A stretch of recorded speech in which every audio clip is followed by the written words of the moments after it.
Hey, sweet. All right, so we're jumping into offense clouds judgment. When we are offended, we don't see properly.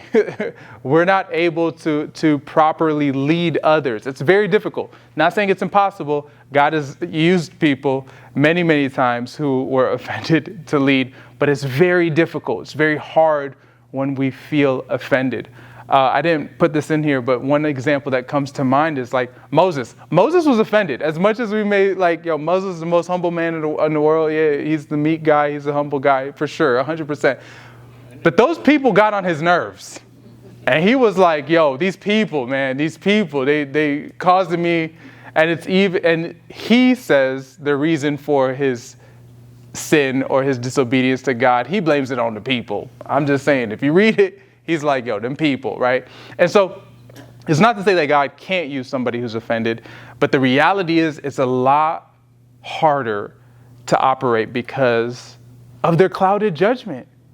Like they got clouded judgment. And we're going to see that in this verse, or these verses in Matthew chapter 7, verse 1 through 5. It's a passage that I'm sure that we've heard often, but it says, "Judge not, that you not be judged.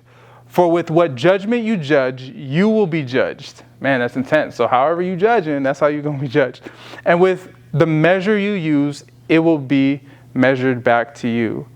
And why do you look at the speck in your brother's eye, but do not consider the plank in your own eye?" Lack a level of clarity here, right? Like, how are you going to see that? You can't see this. "Or how can you say to your brother, 'Let me remove the speck from your eye,' and look, a plank is in your own eye? Hypocrite, first remove the plank from your own eye, and then you will see clearly to remove the speck from your brother's eye."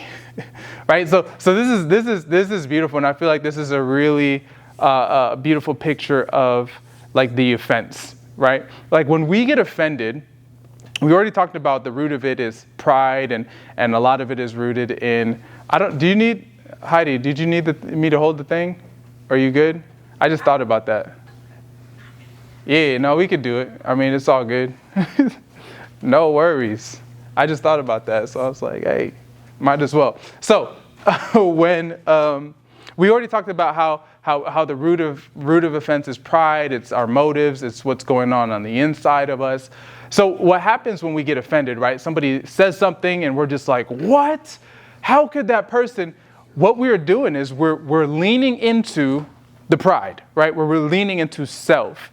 But what that does is it actually begins to almost cloud our judgment, where we're seeing, right, in this scenario, right, we're seeing this person should not be doing that, right? But what's crazy about offense is God sees what that person did as a speck. Isn't that crazy? It's like, that's a speck. Like, what's ever going on over there is a speck. But like our response to what this person maybe said or did, our response, he sees it as a plank. Our response is a plank. And so what is God trying to tell us? He's trying to say, like, listen, they got a speck, they got something that's going on, got to get removed, you're right. But until you deal with this plank that is currently in your own eye, you won't have the ability to help the person with the speck. Like the offense that you're feeling right now, the pride that you're feeling right now, it's clouding you, and you're not going to be able to help them. You're not going to be able to guide them. You're not going to be able to work with them until that plank gets dealt with. And so this is some things that started to come out from this, where I started to realize, like, wait, hold up. When it comes to being offended, what's actually happening is we are making ourselves the judge. We're judging like what's taking place. We're pronouncing something over the person. That person is such and such, right? like when we don't get invited to the birthday party. Well, they're just rude. right? Like we're made ourselves a judge because we're pronouncing that over them. We're saying, like, yo, this person is rude. That's what they are. We just pronounced a judgment over them, right? Like, didn't get invited to the party, and now they're labeled rude. Every time we see them, rude. Every time we see them, disrespectful. I saw the photos on Facebook. I wasn't there. That was because of y'all, right? That's what happens. And so, again, God sees that speck. But until we handle the plank, whatever's happening in here, we'll never be able to address what's happening on the other side. And so being offended makes us a judge. Offense is the breeding ground for assumptions. Like when we get offended, it actually is like this. I say breeding ground because it's all like assumptions just start boiling over, right? Maybe, and this is example, right? I'm not saying this is a true story, okay? So no one take this as a true story. This is an example, but it's like I'm at home and my wife comes in, and usually my wife tells me, oh, like good evening, how was your day? I hope things was going well. But instead she comes in and she got a little attitude. And she don't even say hi, nothing. I'm like, what's up, babe? Hey, oh. And I get offended because I'm a hardworking man, right? It's like, are you sure this is an example? Like, it's an example. It's an example, right? It's an example. And so it's like, I get offended because I'm like, yo, I had a long day. I don't need her like attitude. Like, what is she feeling like? And so I start to develop all these assumptions. Right? Like maybe she's giving me attitude because like yesterday I did X, Y, and Z, and maybe she's just attitude about that. But if that's why she's getting upset, if it's because I didn't like mop the floors, then she's being super petty because things happen, right? Like I had a busy day yesterday. That's why I didn't get to. But we're having this inner dialogue of just being offended. And now I'm like, oh, if she's going to give me attitude for that, I'm going to give her attitude for this.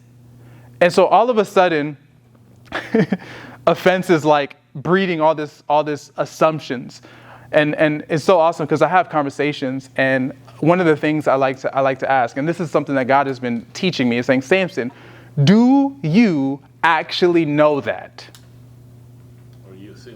Or are you assuming it? Like, do you actually, like, how? What was the proof? Well, I just know. Nah, you ain't God. He's looking at me like, you ain't God. You don't just know. Like, there's no way you could just know. You're not me. And so he's like, where's the proof? Like, how do you know this? And so it's like he was teaching me, like, yo, there's only one way. And it's like, yo, you got to ask. But that requires me, right, to set aside some of that pride, some of that judgment. But offense is the breeding ground for assumptions. And I think that is something that has become super evident for me. So when I start to get, and just in case some of us may feel like, oh, I don't really know if I'm being offended, if I'm not being offended, if it's just one of the ways you know that you might be feeling offended is if you start to go into a ground of assumptions, right? And this could be, an example, but I had a situation where I was having a conversation with someone who wanted to go into pastoral ministry. And one of the things that they said was like, and this was in a later part of the conversation. So after talking about that, we started talking about, like, he started sharing with me the difficulties of, and forgive me if anyone is in here on this, forgive me. But he's like, I can't handle Democrats. That's what he said. He said he can't handle them. And I'm just like, interesting. Tell me more, right? Like explain. And he goes on to, explain this. And all of a sudden I come and I ask him, I'm like, well, how are you, what do you do if God gives you a church filled with Democrats? Like, how do you, like, help me. How do you do that? He's like, oh, Pastor, I don't even know, right? Like, he's this. And I'm sitting there and but this is the thing, right? We get, you have assumptions about your church and you ain't even got them yet. Assumptions. They could be the greatest people on earth. And you're just like, oh no, because they're Democrats, it's going to be a hard time. But we do that often, right? We get offended just because of someone's title, right? We're just like, oh, what? You can't be. It's like you don't even know the person, right? And so, breeding ground for assumptions, just assumptions about people. We get offended easily, whether it's a title, an action, a word, a phrase, a post on social media, right? We just get offended. Offense is a refusal of relationship. This is another reason why it gets really cloudy, because when you get offended, what you're saying is, I don't value this relationship. I don't value this relationship enough to build a bridge. I would rather build a wall. And so the moment we get offended, what we're actually doing is we're laying bricks saying, I'm not interested. And maybe for some of us, and I know for myself, right? Like there's times where it almost feels like I've been offended so much where I just can't even see the person anymore. It's just a big label, right? Rude. They didn't invite me to the party. Like that was the last straw, right? Rude or mean or ignorant or whatever the case may be. But it's just this big title and we don't even see the person anymore. So it's just a complete refusal of the relationship. And so instead of building a bridge, we're building walls. And so how can you lead? And this is just a thought, but how can you lead if you don't see the situation for what it actually really is? And this is where it gets really cloudy. And this is what I came to realize for myself. Like, man, Samson, you can't lead your home. You can't lead this church if you're offended. You just can't. Like God can work ways out of no ways, and he can make a situation turn out beautiful because he's God and he's capable of doing above and beyond what we could ask or think, and I believe it. And it's going to be real difficult to be used by God in a state of constant offense. Like, could you imagine? Like, and just for a minute, could you imagine every time you go home, you're just offended? Like every time, like it's just, I just stay in this constant state of offense. Could you imagine like having a pastor who comes in here and walks in these halls and constantly offended? Like you are literally making your people walk on eggshells, or just straight up not like you and they're just going to step on everything because they're like, oh, the pastor's going to be who the pastor's going to be, or this person's going to be who they're going to be. It's like, no, it's difficult to help lead or guide somebody if you're constantly being offended. And I had to come to realize this. Like, I can't help this person if I'm constantly being bothered or irritated or frustrated or angry or, all these, like, I'm just leaning into like, it's me. It's like, it's hard to lead.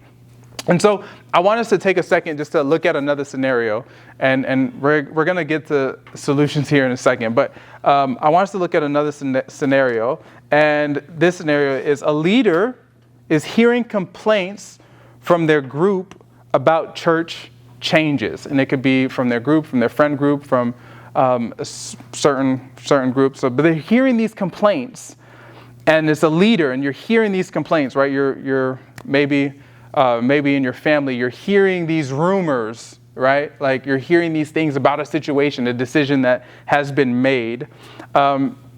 Discuss the distorted perspective. Discuss how can this cloud a person's mind? How can it get a person maybe to think this way or think that way? Like how can it distort a person from actually seeing a situation for what it is by hearing stuff? Y'all can talk about it for the next 10 minutes. Chat, figure it out. If you have any questions, let me know. Like if the question wasn't clear enough.